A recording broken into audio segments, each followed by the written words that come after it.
Makkah Clock Tower, sebuah bangunan jam raksasa yang berdiri tegak di atas gedung pencakar langit Abraj Al-Bait.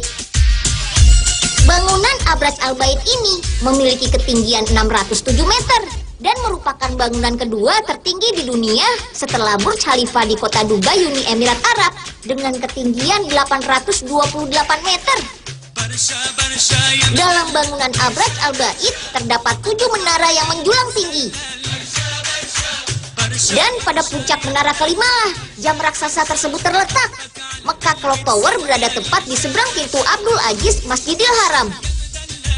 Proyek pembuatan jam Makkah ini merupakan sumbangan Raja Abdul Aziz, raja pertama Kerajaan Arab Saudi. Barulah pada masa pemerintahan Raja Abdullah bin Abdul Aziz Al Saud, jam Makkah mulai dibangun. Menara jam Makkah kemudian mulai diaktifkan untuk pertama kali pada bulan Ramadan tahun 1431 Hijriah atau pertengahan bulan Agustus tahun 2010. Seperti yang kita lihat, di setiap sisi menara terdapat satu buah jam. Sisi depan dan belakang memiliki tinggi 83 meter dan lebar 67 meter. Sementara sisi samping memiliki tinggi 77 meter dan lebar 47 meter.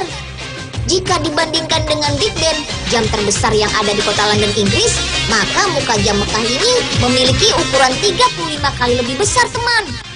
Selain itu, tinggi pada bagian pucuk bangunan jam Makkah adalah 251 meter, sementara jam Big Ben hanya 35 meter.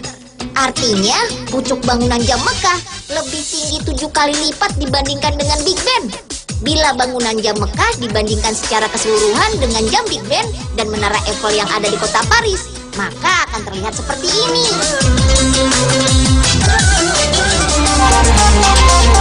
Ternyata untuk membuat menara jam Makkah ini berdiri dengan megah dan kuat, dibutuhkan 14.000 komponen konstruksi baja yang disusun dengan sangat hati-hati. Bahkan komponen penyusun yang terberat konon mencapai 16 ton.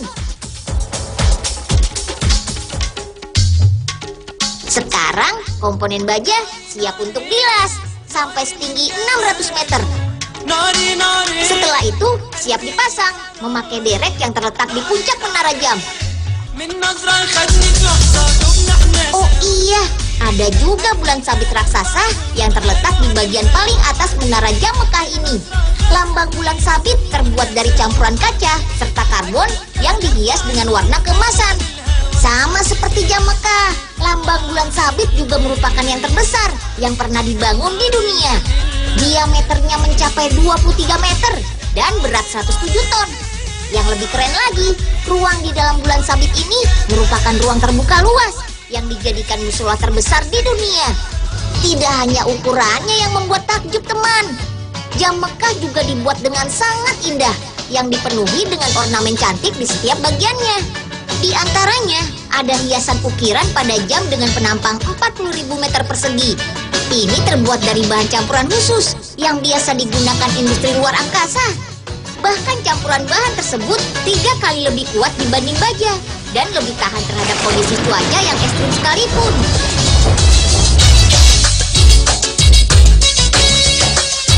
Sebagai penunjuk waktu, jam Makkah harus beroperasi dengan baik. Dan tentu saja, komponen jarum jam harus sangat diperhatikan. Panjang jarum penunjuk menit adalah 23 meter, sedangkan jarum penunjuk jam panjangnya sampai 17 meter dan beratnya mencapai 6 ton. Makanya harus dibuat mekanisme penggerak jam agar sanggup menopang berat jarum jam ini. Alhamdulillah, saatnya keempat unit penggerak dipasang. Sekitar 500 meter di atas tanah, para pekerja siap menggerakkan jarum jam sampai masuk tepat pada posisinya. Mekanisme penggerak jam menggunakan unit penggerak terpusat, teman. Penggerak jam ini mempunyai berat 21 ton dan berbahan serat karbon. Ada satu unit penggerak di setiap sisi jam. Semua pergerakan disamakan oleh satu sinyal penanda waktu, yaitu waktu Makkah. Ada juga panel-panel surya yang dipasang untuk menghasilkan listrik guna menggerakkan jam. Sebagai cadangan daya listrik, penggerak jam terhubung langsung dengan jaringan listrik kota Makkah.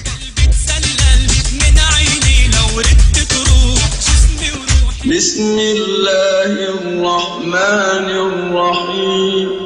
Wal 'ashr Innal insana lafi khusr illa alladhina amanu wa 'amilus salihati wa tawasaw bil haqqi wa tawasaw bis sabr.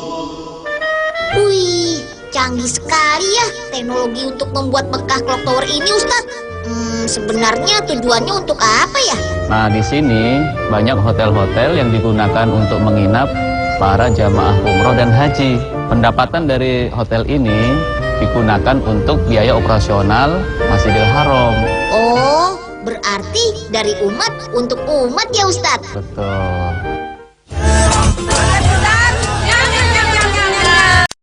Pak Oga, dari tadi tidur terus nih. Biarin aja, Nyil. Mungkin Pak Oga semalam habis ngeronda. Oh iya, Ustadz, ada yang mau Unyil tanyain lagi nih. Memang benar ya kalau Mekah Clock Tower juga bisa mengeluarkan suara adzan? Iya, Nyil. Tapi sebenarnya adzan itu berasal dari Masjidil Haram. Aduh, udah jam berapa nih? Ini jam 6 ya, Denunyil ya? Saat buka puasa nih. Pak Oga ngigo nih, ini masih siang, Pak. Keberadaan Mekah Clock Tower semakin mempercantik kota Mekah ya. Subhanallah. Dan keindahannya bisa kita nikmati sampai jarak 8 km. Untuk memastikan waktu jam mudah dibaca dari jarak jauh, sebuah tim yang beranggotakan para ahli pun melakukan studi secara langsung. Mereka menguji kombinasi pencahayaan, materi penyusun, dan warna untuk memastikan agar jam dapat terlihat dengan benar. Hasilnya adalah warna hitam di atas permukaan warna putih paling mudah dilihat di siang hari. Sedangkan untuk malam hari, warna putih di atas permukaan warna hijau. Teknologi LED pun diaplikasikan dalam jam Mekah ini. Agar kualitas pencahayaan di siang dan malam hari terlihat bagus, sekitar 2 juta panel LED pun dipasang. Layar LED yang memajang ayat-ayat Al-Quran dengan indah selanjutnya dipasang di setiap dinding bagian bawah jam. Tinggi layar bagian depan dan belakang mencapai 11 meter dengan panjang 70 meter. Sedangkan untuk sisi samping, bedanya hanya pada panjang luar, yaitu 45 meter. Saat bulan Ramadan akan ditampilkan pesan seperti Ramadan Mubarak. Dan di musim haji akan ditampilkan satu pesan yang berbunyi seperti ini. وأثناء موسم الحج عبارة حج مبرور وسعي مشكور وذنب مغفور. وعلى الشاشتين الجانبيتين تظهر عبارات سبحان الله وبحمده سبحان الله العظيم أستغفر الله اللهم صل على سيدنا محمد وعلى آله وصحبه وسلم.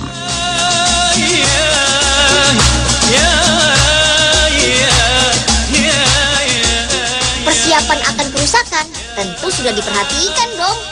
Oleh karena itu, sudah disiapkan tangga di dalam rangka penyusun menara jam Mekah untuk memudahkan para teknisi dalam melakukan perbaikan dan pemeliharaan komponen. Wah, lihat, ada 2 lubang tersembunyi di bagian depan.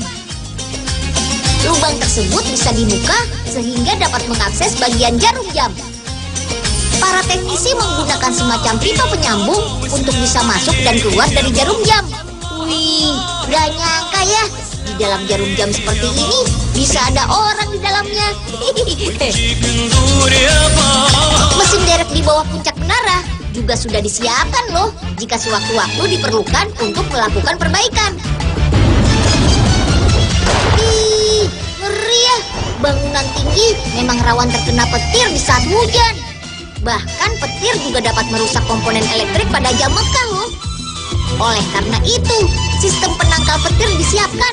Terdapat 3 alat pengukur medan listrik yang akan mengukur kekuatan medan listrik di sekeliling menara. Jika kondisi petir pada saat itu bisa membahayakan, maka 20 penangkal petir di bagian depan akan memanjang hingga 5 meter. Saat pergantian jam, waktu diumumkan melalui sinyal akustik. Allahu Akbar, Allahu Akbar. Ritual ini diawali dengan bacaan takbir, disusul dengan bunyi genderang sesuai dengan waktu. Misalnya, 4 ketukan berarti menunjukkan pukul 4.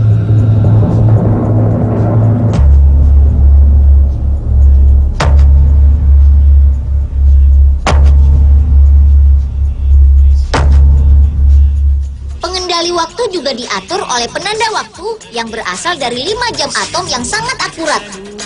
Waktu Mekah akan dihubungkan dengan UTC, sebuah jaringan koordinat waktu universal yang berpusat di Paris.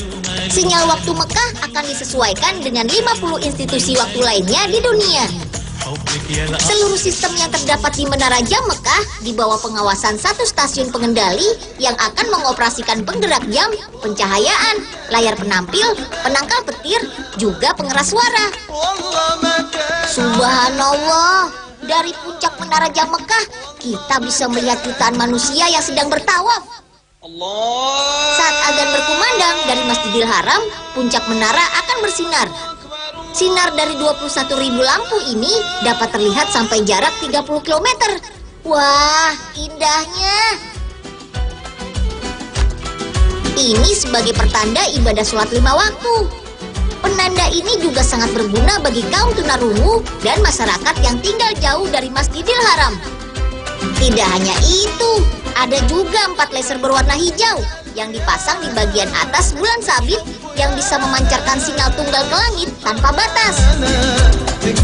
Bahkan saat hari khusus, ada 24 cahaya putih berkekuatan 10 kW memancarkan sinar ke langit kota Mekah. Yeay! Pesawat siapa ini? Pesawat kamu, Nyil? Maaf Ustadz, nggak sengaja nih. Gak apa-apa, Nyil. Kemarin Unyil melihat teknologi pesawat terbang. Wah, subhanallah. Iya, Nyil. Ide pembuatan pesawat itu dari seekor burung yang bisa terbang. Sebagaimana firman Allah, awalam yarau ila toiri fauqahum sofati wa yaqbidan. Apakah mereka tidak melihat burung-burung yang terbang di atas mereka, mengembangkan dan mengatupkan sayapnya? Mayum sikuhunna illar rahman. Tidak ada yang menahan burung itu di udara kecuali Allah yang maha pemurah. Jadi burung itu tidak bisa jatuh karena ditahan oleh Allah, Nyil. Nah, disitulah ada teknologi yang digali dan dikembangkan manusia hingga menjadi pesawat terbang.